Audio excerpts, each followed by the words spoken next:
2016లో దేవుడు నాకు 40 సంఘాలు స్థాపించాలి అనేటటువంటి పిలుపిచ్చినప్పుడు, అప్పుడు నా బిడ్డలు చాలా చిన్నవాళ్ళు, సుమారు 8 సంవత్సరాలకు చిన్నవాళ్ళు. అంటే ప్రిన్స్ బాబేమో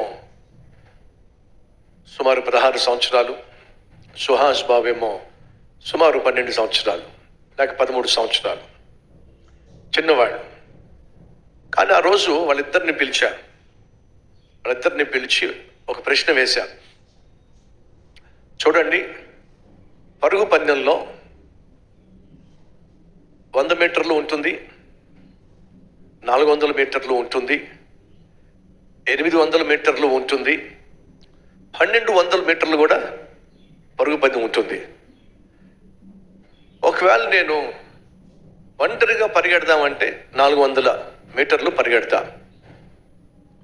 రిలే అనుకోండి, రిలే అంటే 400 మీటర్లు ఒకడు పరిగెడితే మిగతా 400 మీటర్లు మరొకడు పరిగెడతాడు. అది అయిపోయిన తర్వాత మరొకడు 400 మీటర్లు పరిగెడతాడు. ఇట్లా ముగ్గురు కలిసి 1200 మీటర్లు పరిగెడతారు. ఆ రోజు నా పిల్లలను పిలిచి నేనేమన్నానంటే, నా ఎదుట చాలా పెద్ద సేవ ఉంది. ఈ సేవ ఎంతకాలం కొనసాగుతుందో అది మీరిచ్చేటటువంటి మాట మీద ఆధారపడి ఉంది. డాడీ, దేవుడు మీకు సేవ ఇచ్చాడు, మిమ్మల్ని సేవ చేయమన్నాడు. ఈ సేవ మీరు చేసుకోండి, ఈ సేవ మీరు ప్రయాసపడి మీకు ఇచ్చిన సేవ మీరు చేసుకోండి. మేము చదువుకొని ఆ తర్వాత మా దారి మేము చూసుకుంటాం, ఉద్యోగాలు చేసుకుంటాం, మాకు సేవ పట్ల భారం లేదు, సేవ మీరు చేసుకోండి, దేవుడు మిమ్మల్ని పిలిచాడు అన్నట్లయితే, నేను ఎప్పటి నుంచే నా ప్లాన్స్ ఎలా ఉంటాయంటే 400 మీటర్లే నేను పరిగెట్టగలను. కాబట్టి 400 మీటర్ల గురించి ఆలోచిస్తా. ఎందుకంటే ఆ తర్వాత కొనసాగించేటటువంటి సేవకులు నాకు కనిపించటం లేదు. కాబట్టి ఒకవేళ మీరు కనుక, లేదు డాడీ, మీరు మా కళ్ళ ఎదుట ఎంత ప్రయాసపడుతున్నారో చూస్తున్నాం, మేము పుట్టినప్పటి నుంచి కూడా మమ్మల్ని సేవలోనే తిప్పుకుంటూ వచ్చారు, ఎక్కడికి వెళ్ళినా మమ్మల్ని అక్కడ తీసుకెళ్లారు, సేవలో వాడుకున్నారు, సేవ చేయటమే ధ్యేయము అని మాకు నూరిపోశారు. మీ మీద ఉన్నటువంటి ఆత్మ మా మీద కూడా ఉంటుంది అని, మీరు కలిగి ఉన్న దేవుని వాక్యం మా నోట కూడా దేవుడు పెడతాడని మీరు చెప్పారు కదా. కాబట్టి మేము కూడా మీతో పాటు సేవ చేస్తాము అని మీరు ఒకవేళ మాట ఇస్తే 400 మీటర్లు పరుగు కాకుండా 1200 మీటర్ల పరుగు పందెంలోకి నేను వస్తా.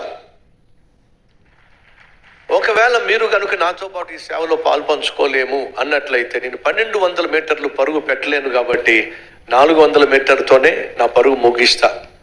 కానీ మీరు ప్రార్థన చేసి నాకు వచ్చి చెప్పండి, డాడీ మేము కూడా మీతోనే సేవ చేస్తాము అని చెబితే చాలా దూరం ఈ పరిచర్యను తీసుకెళ్లే ప్రయత్నం చేద్దాం, చాలా కాలం ఈ పరిచర్యను తీసుకెళ్లే ప్రయత్నం చేద్దాం. లేదు డాడీ మేము రాలేము, మీరు ఒక్కరే పరిచయం చేసుకోమన్నట్లయితే నేను చేయగలిగిన సేవ ఏమైతే ఉందో దాని గురించి ఆలోచిస్తాను, అదే చేసే ప్రయత్నం చేస్తాను. నేనే చేయాల్సి వస్తే 400 మీటర్లు, మీరు కూడా కలిసి వస్తే, ఇద్దరు కలిస్తే 800 మీటర్లు, నాది 400 మీటర్లు, మొత్తం కలిపి 1200 మీటర్లు సుదీర్ఘమైనటువంటి కాలం సేవ చేసే అవకాశం ఉంటుంది. వాళ్ళిద్దరిని ప్రార్థన చేయమని పంపించేశాను. ప్రార్థన చేయమని పంపించిన తర్వాత కొంతసేపు అయిన తర్వాత ఇద్దరు వచ్చారు నా దగ్గరికి.